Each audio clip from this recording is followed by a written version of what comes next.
আসসালামু আলাইকুম এভরিওয়ান। আজাইরা মিনি কিচেনে সবাইকে স্বাগতম। সরি বিসমিল্লাহ মিনি কিচেনে সবাইকে স্বাগতম। আজকে আবারও চলে এলাম আর একটা আজাইরা ভিডিও নিয়ে, মানে আজাইরা রান্না বাড়া নিয়ে। আজকে আবার আজাইরা রান্নাটা হইব লুডুস।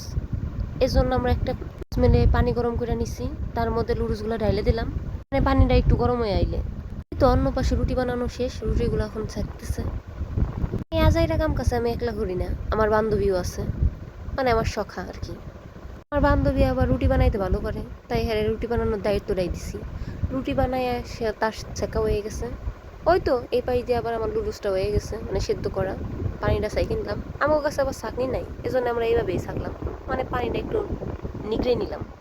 যাই হোক গা, তারপর চুলার পর কড়াই দিয়ে দিলাম, কড়াইয়ের মধ্যে একটু তেল দিয়ে তেলটা একটু গরম হওয়ার পরে দিয়ে দিলাম পেঁয়াজ মরিচটা একটু ভাজা ভাজা হওয়ার পরে দিয়ে দিছি ডিমটা আগের থেকে ফাইটে রাখছিলাম, মানে আমার কাছে ছোটো ডিম নাই, তাই আমরা ওই একটা ফার্মের ডিমই নিয়ে নিছি। ডিমটা আগের থেকে গুলাই রাখছিলাম, মানে একটা ডিম দিয়ে অনেক কিছুই করবো। একটা ডিম দিয়ে ডিম ভাজবো, লুডুসের মধ্যে দিব, আবার একটা পুডিংও বানবো।